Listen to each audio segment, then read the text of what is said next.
Good evening, ladies and gentlemen and brethren. We are live across the world. We are live across the United Kingdom for this evening's Solomon Live. We'll begin in just a moment also, just making sure that we get as many of you in place as possible so you don't miss any of our wonderful webinar this evening. And tonight, Freemasonry, a unifying tool in the Far East. We'll begin in just a moment's time from there.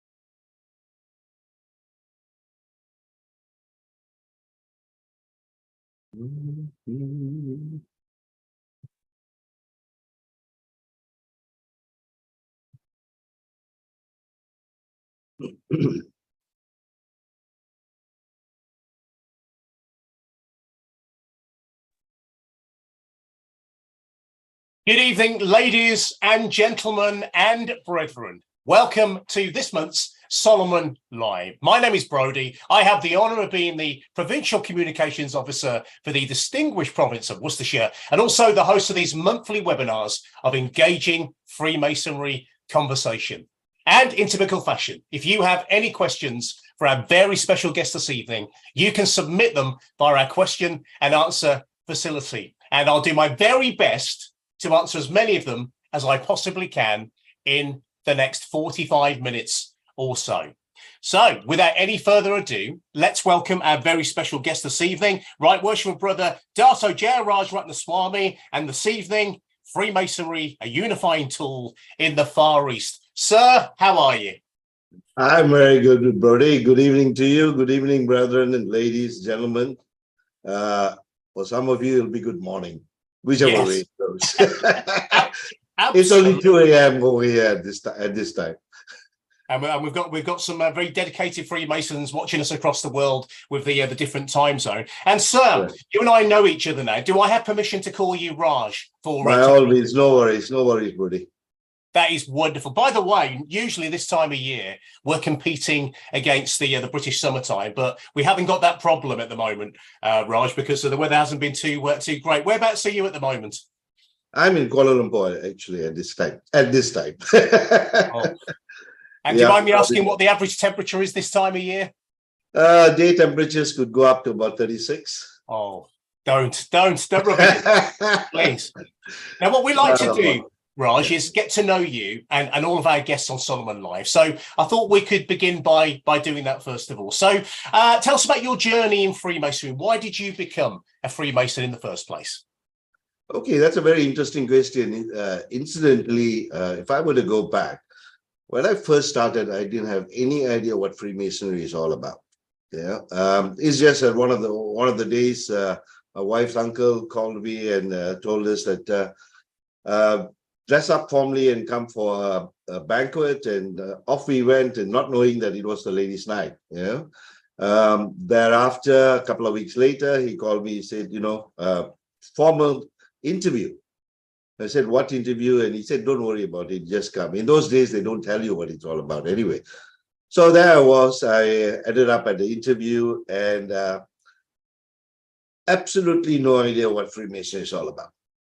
Considering that I'd been in England for quite a few years and thereafter in Singapore and back to Kuala Lumpur, I didn't even know that such an organization existed. Until I went for the interview, then I noticed some of the people there at the interview and knew them as well. But again, at the interview, they don't tell you anything. And the only questions I could answer were the general questions like, do you believe in God? Do you do charity? And that's it. Do you know anything about Freemasonry? Oops, sorry. Can't help you there.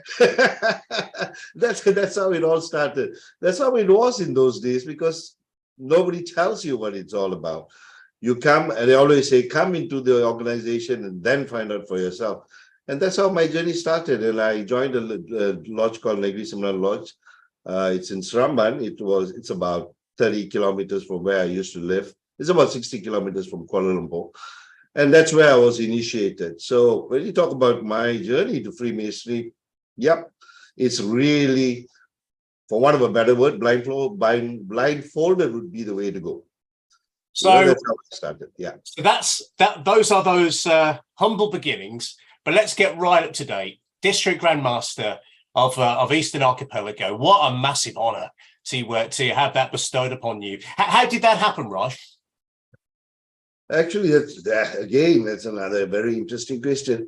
At the time of the appointment, I was not really sure exactly how the selection processes go. Sometime in early 2015, I was asked by a senior member of our district to forward to him a CV, and that's exactly what I did, both personal and Masonic details. And thereafter, I didn't hear anything until the 13th of December 2015, when I was having a quiet drink with my wife at the Royal Lake Club, and there comes a little email from Graham Redmond asking if I would take up the position. And I confirmed it a couple of days later, and 2 months later, Sir David was there, assisted by Mark and Oliver Lodge and Nigel Brown to do the to go through with the installation as a district headmaster. So to answer your question, really, at that time I didn't know what the process was, but now in having been in the chair, having to look at successors and things like that, I'm quite familiar now with what actually goes on, what are the requirements, what does usually look for in terms of candidates, how they review this, how the Grandmasters Council looks at it. It's a thorough process. Generally speaking, they do rely to a large extent on the recommendations of the district Grandmaster, but that is not necessarily the case all the time. They can also independently, I suppose they also know the brethren in the various districts and who can and who may not be able to do the job. And they will at times make their own decisions, if I may say so. But it's a thorough process, I must say. Yeah. Well, I can't imagine what that was like for you. To get this massive honour when we've just spoken about your initiation and to where you are now. But let's get into the topic. Let's talk about Eastern Archipelago first of all. So describe it to me for those who are uninitiated. How would you describe the district of Eastern Archipelago? Because you are our biggest district out of the 32, aren't you? That's what I'm told. Yeah, when we talk about Eastern Archipelago, it generally covers, well, at the moment, 3 countries, but it will cover the 4th as well, primarily being Thailand, Malaysia, Singapore, and Indonesia. Let's not forget that the first lodge in this part of the world, at least the English lodge, Bencoolen, was in Indonesia. We are now in the process of putting together the documents to start another lodge in Indonesia. But Eastern Archipelago District started in 1858. Yeah, and currently we have approximately about 2,100 members with a membership of about 2,800 covering 40 lodges. There will be 41 soon, which gives a healthy average of about 70 members per lodge. Wow. Which stands the lodges in good stead. Yeah, some even have more than 100. Yeah, some are slightly less. Yeah. So currently, actually, there are 3 more new lodges to come into the pipeline. But to answer your question, as far as the district is concerned, yes, it covers it. It's widely spread. Like I mentioned before, the furthest the furthest lodge, if I have to travel, will be about 3.5 hours by flight. When you put it like that, crikey, that's a distance, isn't it? That's a fair distance. You know, these days in many lodges, you know, when you tell them, oh, you know, half an hour drive to the lodge or 1 hour, they think it's a bit too much. We do cover a fair distance right across. And the brethren, actually, to be fair, the brethren in the district all travel across the country. You will find the brethren from East Malaysia coming across to the west or going to Thailand, Singapore, traveling. So the travel part is something that everybody has got used to. Yeah.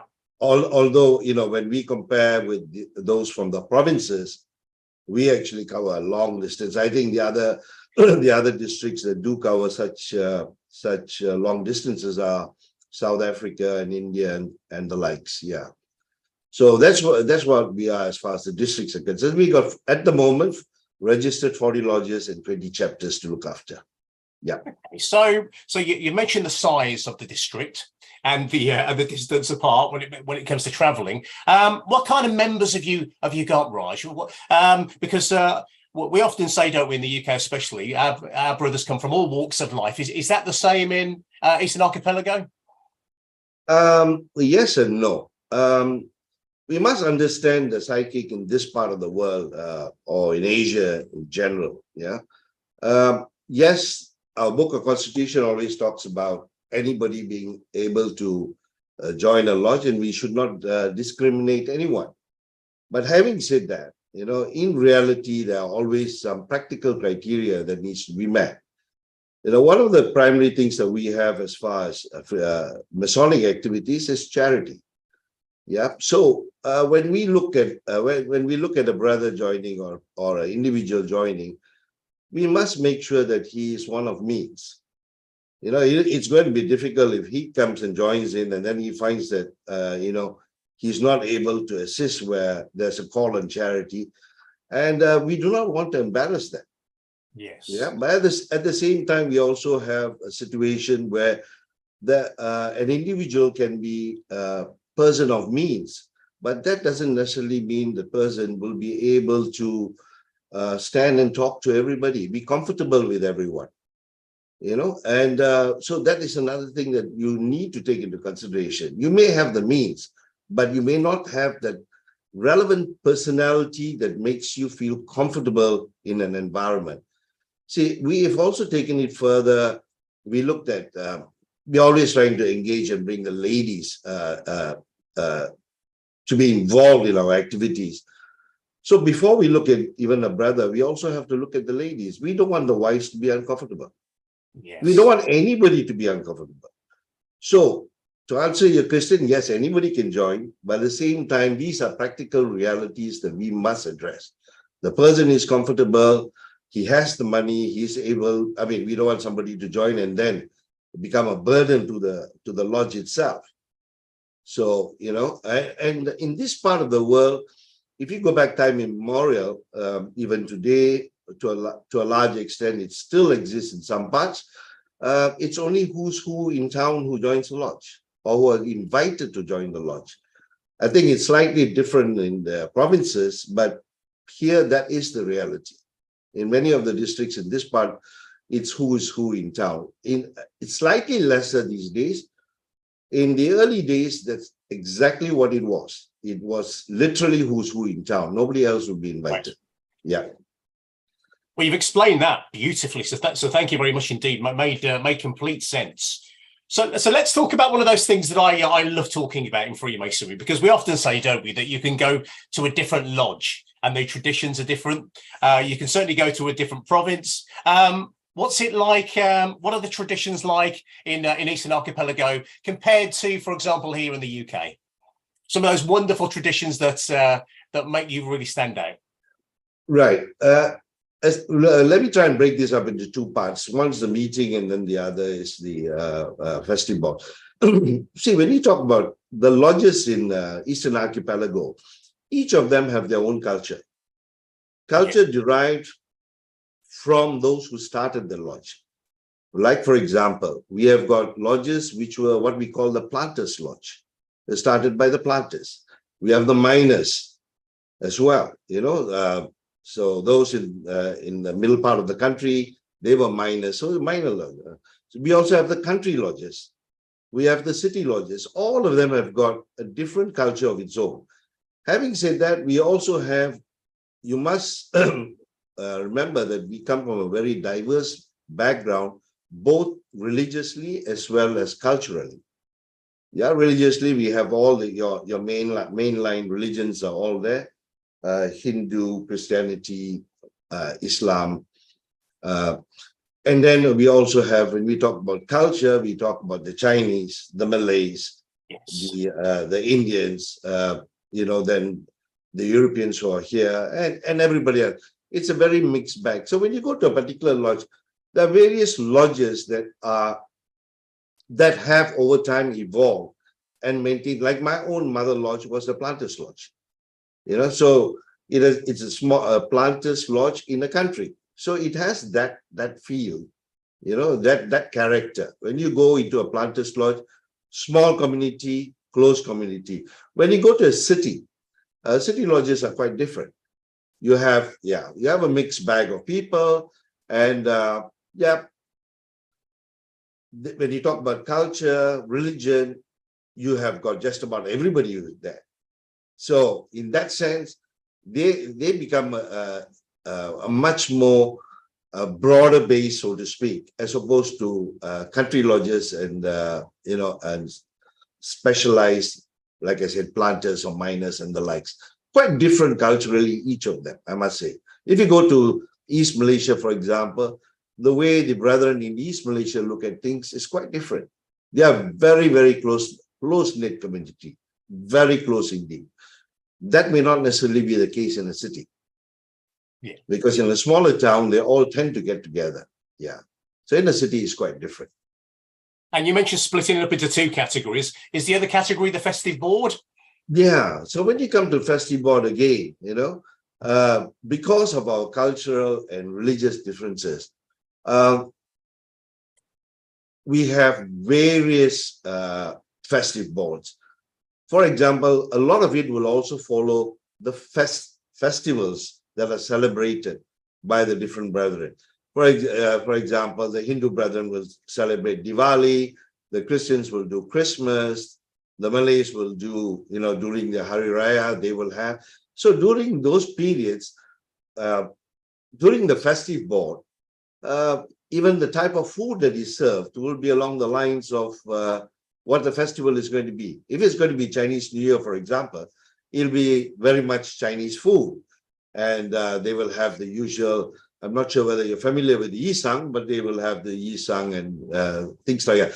So most of our festival board, the general run-of-the-mill regular meetings, we either have Western or Asian food, round tables, sometimes, you have your lakes.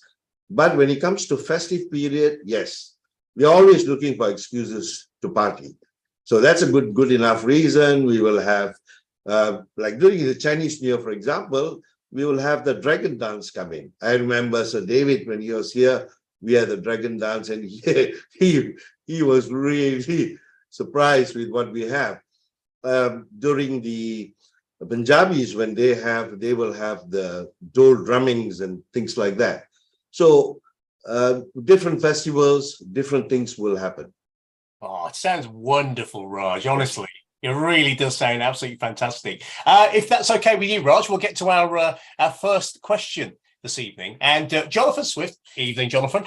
He says, how does Eastern Archipelago relate to Chapter, Royal Arch? How do they relate? I mean, very closely, I must say. I think in the last couple of years, there's been significant emphasis between craft and Royal Arch. And everyone is making double effort to make sure that all candidates who join the craft end up as companions. In our district, I think, if I'm not mistaken, at this moment, the the percentage of conversion, as you would call it, would be about slightly above 50% or thereabouts. But that is primarily because of legacy issues in the past. But from what I gather from our secretariat, these days we have almost 100% conversion. All candidates who become Master Masons will end up being companions in the chapter. See, during the third degree, the chapter representative will also run through his piece, telling them what the next stage is. So it's a continuous process. But Brody, one of the important things is this. I think this is where, if you go back to the past, when we joined Freemasonry or joined the craft, nobody told you about the chapter. They only tell you about the chapter after you have become a Master Mason. Okay, we sort of flipped it on the head. These days, we tell a candidate or prospective candidate from the word go. we tell him during the interview that this is a 4-part series. You know, you don't want to watch a series and finish off in part 3 and not knowing what the conclusion is. So once you put it that way, the candidate knows right from the word go that he's going on to become a companion in the chapter. So there's no excuses of not joining. No, brilliantly explained, and a great analogy as well, isn't it, with the series? Thank you very much indeed. We'll get back to the questions in just a moment, ladies and gentlemen and brethren. Thank you very much indeed for submitting those. So I think it's fair to say that in the last 20 minutes we've got to know Eastern Archipelago really well. And one of the things that's very important to Freemasons is charity. So let's focus on charity now and the work you do in that area. Perhaps you could tell us about that, Raj. Okay, charity is one of the most important things that is done not only by the district, but also by the individual lodges. All our lodges are involved in various forms of charity. It can be a one-off charity. It can also be continuous. As far as the district is concerned, on the charity side, we have got 2 foundations that takes care of the educational needs for non-Masons. Yeah, we've got a foundation that's set up in Malaysia, and there's another one in Singapore, and they're doing extremely well to help those in need. At the same time, we also, for the brethren and their family, we have the District Board of Benevolence. Okay, so those are the 3 main bodies that looks after charitable requirements. But each individual lodge also, they get involved in their own way. Many of the lodges are involved helping out orphanages, helping out schools, the neighborhood schools. And those type of programs is plenty. Every year, whenever we send the returns to UGLE, we have a very, very long list. But that's at the lodge and at the district level. But just taking it beyond our own district, very often we do get request calls on charity when you have major disaster across the world. Yes. When we have, for example, when we had flooding, we had earthquakes. The recent earthquake in Turkey, I must say, within I think about a matter of 2 weeks or so, we raised about £55,000. You know, for a small district, that's a sizable sum. Likewise, we also helped out Sri Lanka. We've helped out India. We've done Burma. So yeah, when those type of calls come in, then the district actually coordinates this with the lodges. So when you talk about charity work, there's plenty. Leaving aside the brethren, the ladies themselves also get involved in charitable works. Now that we have brought the ladies, or we tried to get the ladies to be engaged with us, they also do their little part. You know, they get involved in going and visiting children in hospital, presenting gifts, something or other, something that keeps them going. So as I mentioned earlier, charity is one of the main things that we do. So right from the word go, we must ensure that whoever is coming is able to support that initiative. If you can't support that initiative, and when I talk about charity, Brody, I'm just not talking about money. Yes, yes. Also, it's also time. Yeah, people are able to give the time. So some of our brethren actually do, they do breakfast and things like that. So they actually arrange early mornings. They will organize the food, things like that. So time is also a critical part of this whole exercise. Time and money. Yeah. Equally important. Thank you so much, Raj. Back to the questions, actually, and this is a really interesting one because we've spoken about your wonderful district and how diverse it is and how large it is as well. What's been your greatest challenge as district grandmaster to overcome? And this is from Robert Pinchin. Robert, thank you very much indeed. What would you say that is, Raj? Greatest challenge is to keep everybody engaged. yes. Ain't that the truth? Okay, see, one of the challenges that my predecessors had as well, because we are so spread out. When you want to have them engaged in committees or things that happens, it's very difficult if you expect everybody to fly in for all the meetings. You know, but at the same time, you cannot leave them out. I can't leave somebody who's 3.5 hours away and say, okay, because you're so far away, I can't have you being involved, and then you start getting dropouts. But this is where COVID has come in very handy. with COVID, we had all our virtual meetings coming up. So now with virtual meetings, all our boards generally now meet virtually, and I can get everybody from Thailand all the way to Singapore to East Malaysia. They can all be members of the various committees and be part of the organization. That used to be the difficult part. My predecessors had that challenge in trying to keep everybody together. But at the same time, in trying to keep everybody together, it tended to be concentrated within the city, within either Kuala Lumpur or Singapore or whatever, because of when you call for a meeting, they need to be nearby to be able to travel. Yes. Yeah, now we have that. And that's one of the primary challenge, keeping all the members engaged in everything that we do. So one of the other things that I try to do now is most of the positions, when brethren get appointed, I keep them generally only for about 3 years. So that more of the brethren can participate and know what is happening. It's not much use if they just end up being a member of a lodge and thereafter nothing happens. They will also want to know what's happening in the district, how the district functions. Many brethren don't even know how the district functions. We've got a full secretariat and the boards, etc., etc. But when they are in part of the system, then you will know. They will also know. But also it goes one more step, Brody. It also helps the district Grand Master identify potential leaders, potential successes. Because if we only concentrate on the city, the others, there may be somebody out in the country who's just as capable of being a DGM or an ADGM or whatever else. Yeah. So they get left out.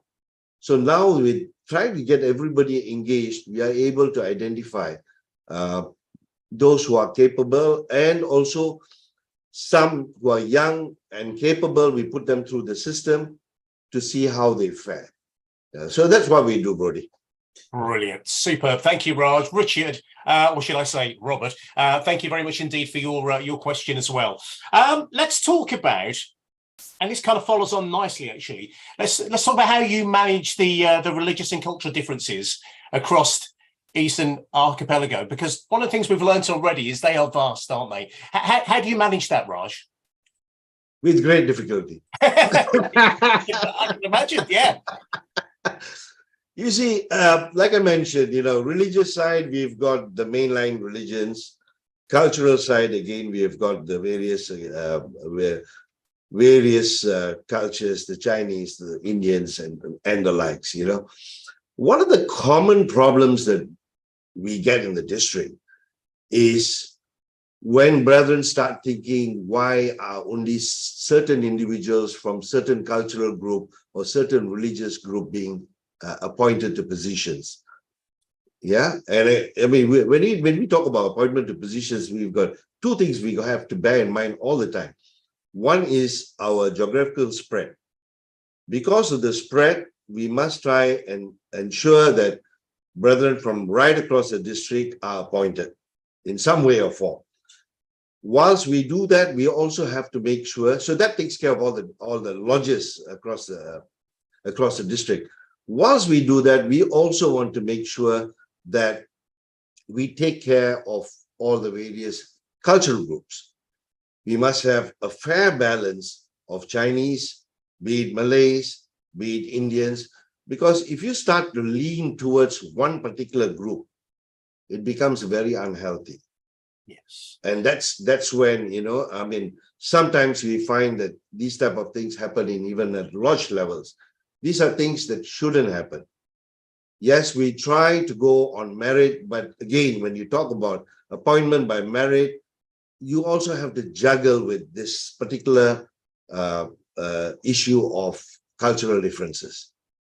Yeah, you may, for example, have all the guys who meet your merit criteria and all of them are Chinese. I'm just using as an example. And if that happens, then it becomes rather biased. Then people do get upset.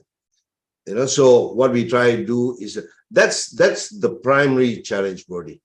Trying to manage all of them. Yeah. And very often it's always related to appointments.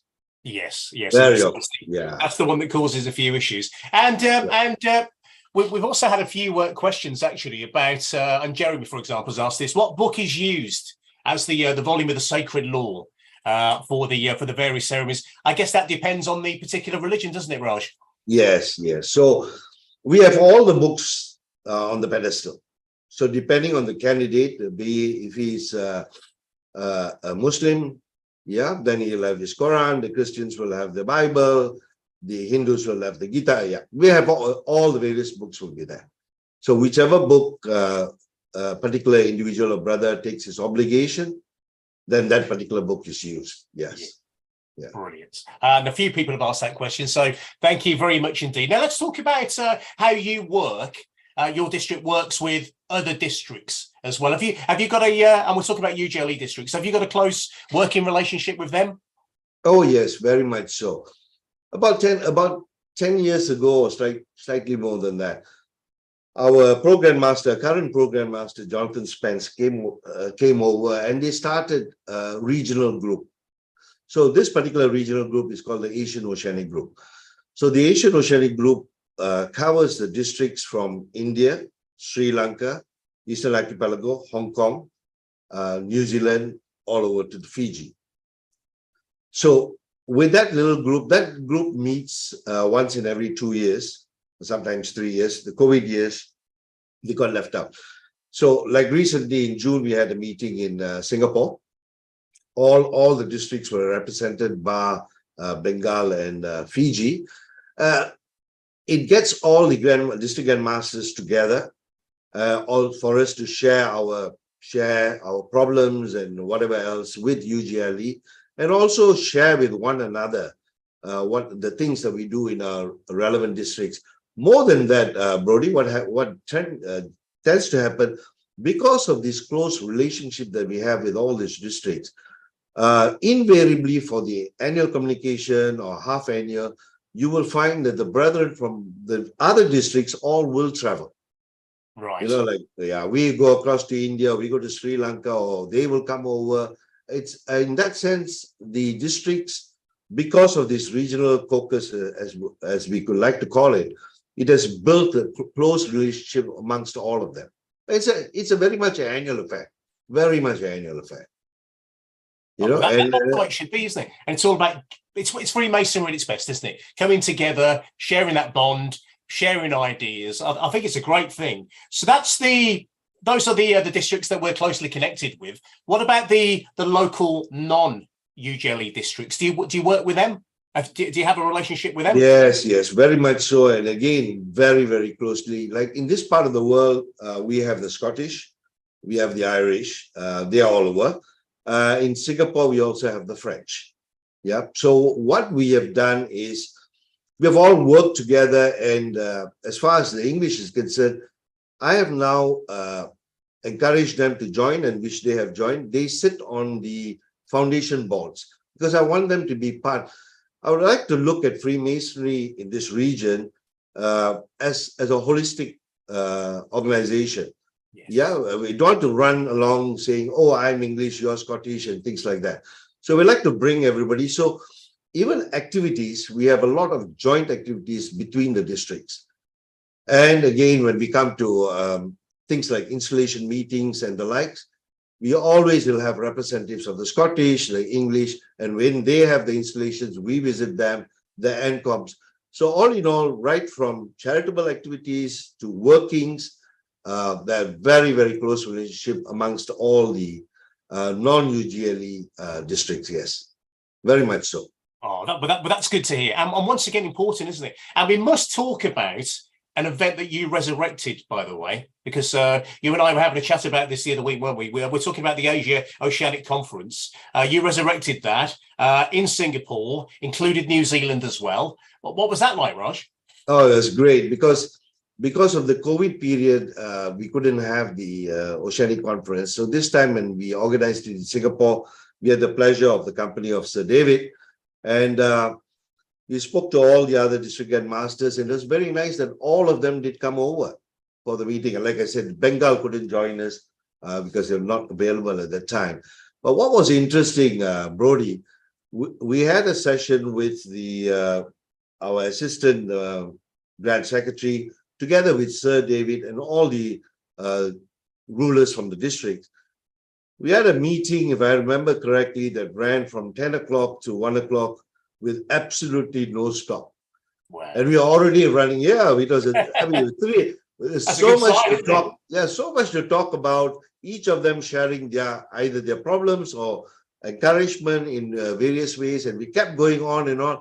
And finally, at 1 o'clock, I had to tell them, brethren, we have to stop because we are cutting into the next program. I think if we let them continue talking, they would have sat there for quite a while. But that particular grouping is very, very essential, because one of the things that actually it helps is to have our voices heard in UGLE as a group, rather than the individual district trying to say what it wants to say. Here we have a collective group. Likewise, if they have it in the Africas, they have it in the Americas. Here, so all of us put together, we are putting the document together to be sent up to UGLE, so that UGLE can then appreciate our peculiar, our UGLE and how it's structured at the moment. The various boards are only familiar with what happens in the provinces. Nobody is really aware of what happens in the districts. I know our program master has been out here and he travels quite a bit. Our deputy, Sir David, has been out. Peter Jeffrey Lowndes has been out. We haven't seen the other assistants just yet, but I'm sure. But we have never seen anybody else except for some of the DC teams. But we don't see anybody else. So it's very difficult for them to know what we do or what our problems, what our challenges. So when we have a grouping like this, it really helps. Put together jointly, we can then put up and say, look, this is our problem, quite different from what it is in the provinces. And hopefully it gets heard. Oh, and that's the last bit is the most important. Yes, it is. And what's it like, actually, Raj, when you get the when a ruler comes to visit your wonderful district? What that's like? What is that like for you and the district as a whole? Because it's a massive honor, isn't it? It is a massive honor, and I must say, our district in particular, we have been blessed in that sense. I think in the last 10 years, we have visitations 5 times by the rulers. I know Program Master Jonathan Spence was out here. Peter Jeffrey Lowndes was out here once. Sir David has been out here 3 times. And I'll get enough of the place. Sorry, yeah. Yeah, but one of the things is, I mean, we all look forward to receiving the rulers. And for the brethren, besides, I mean, yes, there's so much of organizing to be done. That's the pleasurable part. But it's also a big, nice time, a big party. Yes, we do have the serious part. We need work to be done, be it a consecration, be it whatever it is, the meetings. But after that, we have the formal banquets, the after parties, and that goes a long way. And I must say, to be fair, Brody, all our rulers have been absolutely great when it comes to brethren. They actually they talk. I still remember a couple of years ago when Sir David, we were coming down the lift and going into a banquet. And I told Sir David, I said, would you like to go into the VIP holding room? He said, no, I would like to go and talk to the brethren. And off he went. And likewise, the rest of them. And they also all stay for the after party. And that's when they get to know the brethren very well.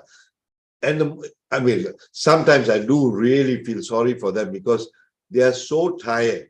I mean, it's always a long day, They are so tired. But given that they still give the time, the listening ear, sometimes they're half the eyes are shutting, but they still listen to the brethren. And when they leave, it leaves a fantastic impression with the brethren.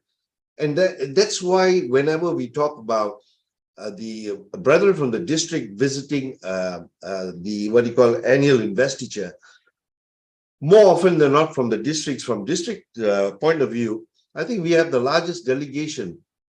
We have 20, 30 people because the brethren are happy, they love to come. So it cuts both ways. And believe you me, having our rulers here is great fun. Great fun. At the same time, there's the formal part. Yes, we go through the formal part, but it's the other thing that, I mean, besides the brethren, Brody, let's not forget, they also interact with the ladies. Of course. Yeah, and ladies generally don't get a chance to talk to the rulers. Here they actually sit down and have a good yarn with the rulers. It's a fantastic relationship. Fantastic relationship. And Raj, it's also a massive honour for them to visit any district, especially yours as well. So I think it's a mutual thing as well, isn't it? I've just had a look down, by the way. We've got around 5 minutes left. This has gone so quickly, which is usually the case with Solomon Live. So a few questions to speak to you about. What overall, you could probably give me a list as long as your arm here, I should imagine. But I should imagine that Eastern Archipelago embraces other orders as well as chapter. Sorry, I didn't hear the last part. No, don't worry. What other orders does Eastern Archipelago embrace as well as chapter, Royal Arch? We've just about got everybody here. Yeah. From the MARC to the OSM, the AMDs, Royal Order of Scotland, Rose Choir, Knights Templar, the latest being Attleston. So by and large, I think we've got everybody here. And those that meet primarily, say in KL, most of them are actually based in Kuala Lumpur. We all meet in the same premises. At the end of the day, it's the same people anyway. Yeah, so we get along very, very well. I mean, one of the common ones where we actually have another order being involved is during installations, when we have the installation of a worshipful master who is, for example, a member of Knights Templar. The Knights Templar, Knights Malta will put on their regalia and they'll do the guard of honor. So things like that do happen. So we do have a close relationship all the time. Yeah, we do meet. Yeah, we do meet and also discuss. We do meet with their rulers and also discuss how to meet. Our common challenges are when meetings start clashing with one another because we got so many lodges. Yeah. Well, thank you for answering that, Raj, and thank you to those of you who asked that question as well. How is Freemasonry perceived by non-Masons in the district in Eastern Archipelago? Non-Masons now. Yeah, good question. The problem is because by and large, in the days gone by, it remained very secretive. Nobody talked about Freemasonry. Like I mentioned earlier, I didn't even know what Freemasonry was all about. So the primary problem we have here is awareness, lack of awareness throughout, and even now we have, I mean, those, for example, the Muslims, because they think we are closely associated with Israel, we are Zionists, and we are up to all kinds of things. The churches, the Anglican Church, the Catholic Church, you'll be surprised as much as very often we talk about the Islamic effect. I also found that my own vicar didn't even know about Freemasonry, and many of his own members were all Freemasons. So the awareness in the public domain is where we are lacking. But this is where COVID did help. During the COVID period, because of all the work that was done, giving food, medicines, and things like that. And the brethren, when they did that, they did across the board. There was no religious bias or cultural bias. Anybody who needed help got their assistance. So people begin to know. So we had a little bit of coverage in the newspaper and things like that. So what we really need to build on is awareness. There is still, Brody, I must tell you, we talk about those who have gone through university and working. One of my friends who runs a legal firm, he brought together all his staff who are 30 years old and thereabouts and asked them, tell me about Freemasonry. You won't believe it. None of them knew about Freemasonry. That is the problem, because people do not know what we do. So we need to bring them. We should be proud to be a Freemason. Yes. I'm not saying stand out there and blow your trumpet, but by and large, if somebody says, are you a Freemason? You must be able to say, yeah, I am a Freemason. Would you like to come and visit the lodge? I do take, people across to the lodge. and let them have a look at it, and they say, wow, this is something, can I know more about it? And that's how it works. Awareness is the problem, Rudy. Awareness. But that leads me to my final question. Can you believe it? One more question to ask. And sir, I knew this was going to be fantastic. I could talk to you all night. So thank you very much indeed. So what are your priorities for Freemasonry in Eastern Archipelago moving forward? We've talked about awareness. We're currently, of course, usually working on our 7-year strategy, something we're taking very seriously. What would you say your priorities are moving forward in addition to awareness? Okay, besides awareness is membership. Yes. We have to do a membership drive. Like if we look at our membership very, very briefly, 50% of our members, or 47% of our members, are above the age of 60. All right, and another 40 to 42% are between 40 and 60. We've got, and then below 40, we've got very small numbers. So what happened over the last 20 years or so? There was no emphasis on trying to get members. So we ended up with a gap. So now we need to fill the gap. So our membership department, our membership president of the in charge of membership, they need to drive. So they've actually set up membership groups across the district in groups, and they will actually have programs. Like we are having one tomorrow, where every 2 months, one of the lodges in Kuala Lumpur will take charge, and they will have an introductory night. So like tomorrow, we have got, I think, if I'm not mistaken, 70 or 80 people coming for the introductory night.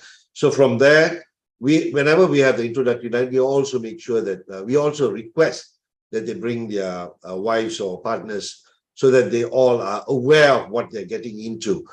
And so we keep driving this. We should be okay, because our numbers, as you know, even at UGLE level, the numbers are going down, has gone down. But having said that, it cannot be one where we're just running for quantity and not quality. The quality part is an integral part, because you make a mistake in that, you're going to have a lot of problem.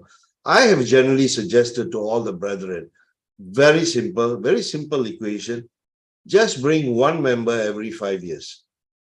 If I have that's achievable. Yeah, if we got 2,000 members, if they just bring one, be the nephew, the son, friend's son, or somebody like that, we'll be able to. So the focus going forward at this time will be, besides awareness, has got to be membership. Yeah, it has to be. Well, look, sir, what a wonderful way to end our conversation. Have you enjoyed your Solomon Live experience? I have, most surely, Brody. I wish I could have a few more hours to talk, but unfortunately, no, but never mind. Leave them wanting more, that's what we say. Sir, it's been an absolute privilege to talk to you. Thank you, Raj, for joining us on our Solomon Live. And ladies and gentlemen and brethren, please put this date in your diary. Our next Solomon Live will be Tuesday, the 5th of September, where our topic will be the theatre of Freemasonry. Now, as ritual is at the heart of Freemasonry, Grand Director of Ceremonies for the United Grand Lodge of England, a very worshipful brother, Charles Hopkinson Woolley, will be revealing the secrets of a good ceremony and the importance of the Redmond test. So that will be Tuesday, the 5th of September, 7:30, of course, UK time. And if you haven't done so already, please register for Solomon. You'll find us at solomon.ugle.org.uk, full of useful and fantastic content for your daily advancement in Masonic knowledge. Until then, have a wonderful evening, and we'll see you back here very, very soon. Good night, everybody. Good night.